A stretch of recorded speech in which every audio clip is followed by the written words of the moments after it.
If you can focus on these, you're well on your way to being where he's going to be and punching that tag.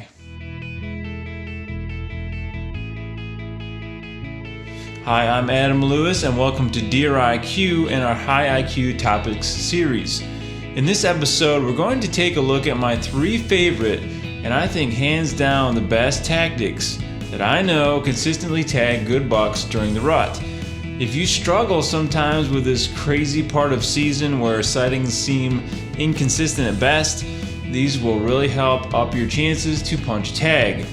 And stay to the end because I have a couple high IQ takeaways and challenges I think you're really going to benefit from. And now, my top 3 rut tactics.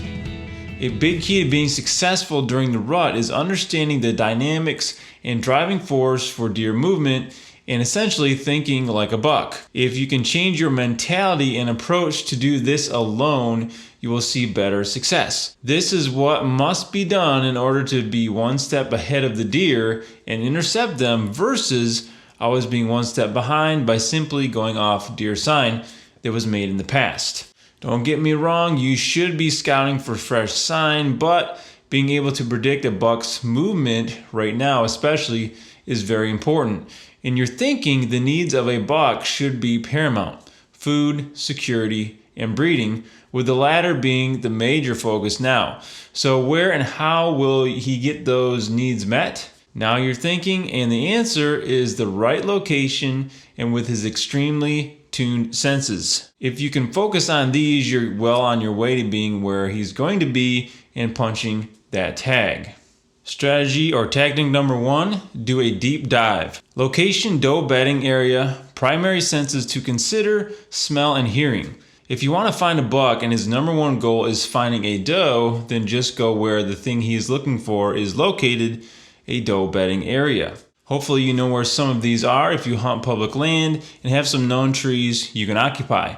If you hunt private land, hopefully you've set sanctuaries aside where does feel safe and have a stand or blind within these just for this time of year. These should be areas you only hunt once or twice a season due to the intrusive nature of doing so, so waiting for the wind and weather conditions to be just right will really increase your odds. These areas typically are thick and hard to get to, so having your entry and exit routes prepped, if possible, or at least routed out well beforehand is important to avoid making noise and leaving scent all over the brush you come in contact with. You're going into the bedroom, so be extremely careful to change as little as possible to not tip off any deer of your presence. Get in early before the does will arrive and be prepared to stay all day.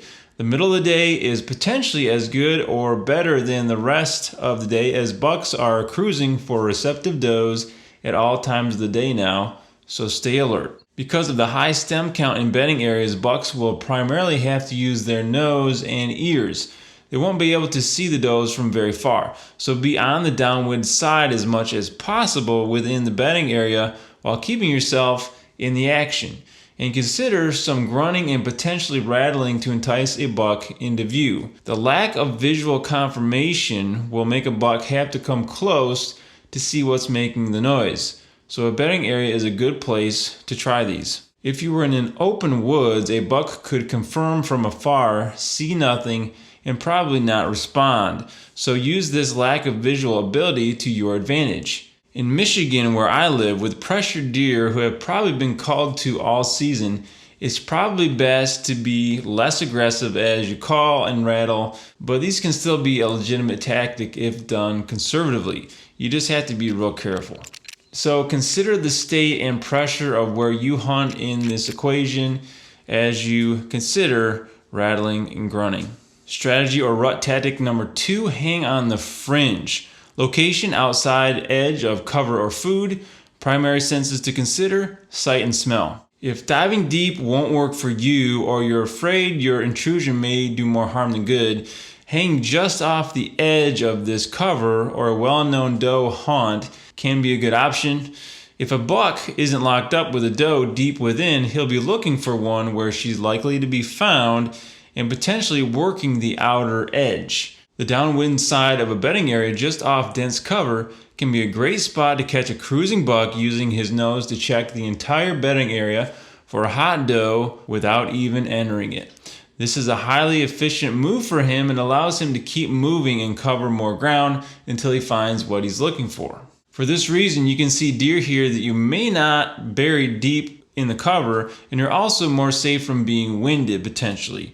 You can also usually see a bit further, making calling to a buck once sighted easier instead of blind calling. Another good location is where bucks both use their nose and eyes, downwind of a food source.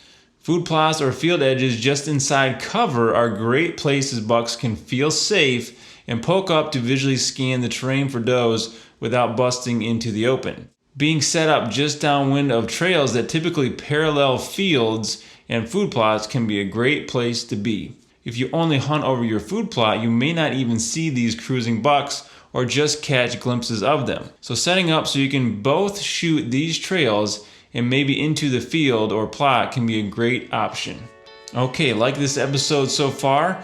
If you do, I invite you to subscribe, like, or leave a review depending on where you're listening or watching, and maybe share this with a buddy who may benefit.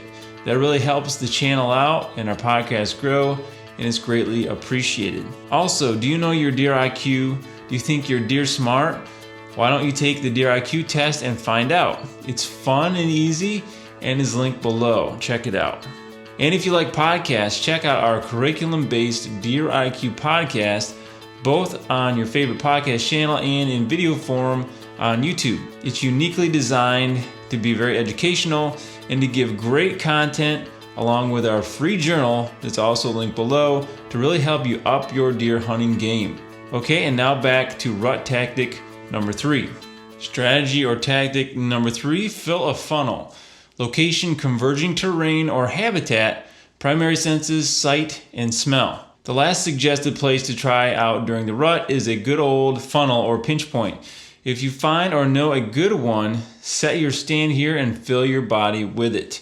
In this case, you're either trying to catch a buck going from one place to another by checking for receptive does, like from one bedding area to another, or catch a buck who is already following a doe. The good thing about this setup is that a funnel does just what it suggests. Confines deer movement from one place to another into a narrow space. That movement could be a doe dragging a buck along or just seeing bucks in general. It essentially doesn't matter why he comes by, you just need to be there.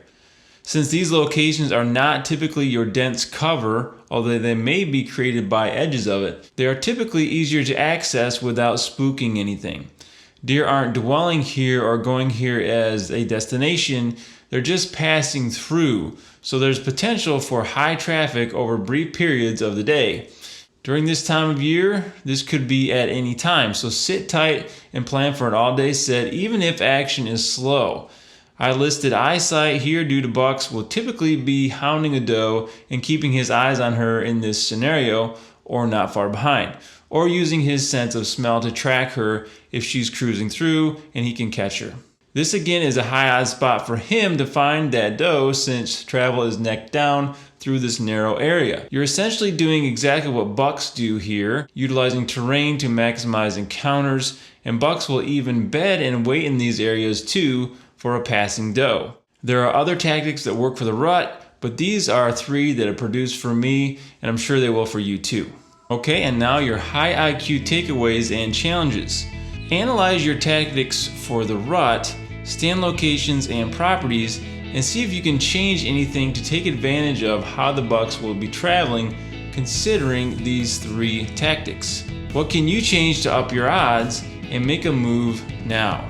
And what can you better prep for next season's rut during the off season this year? And if you really take your deer hunting seriously, get our free Deer IQ journal and follow along with our podcast to be a greater deer hunter. It's on any podcast channel you listen to and also our YouTube channel in video form. And I'll see you on the next Deer IQ High IQ Topics series.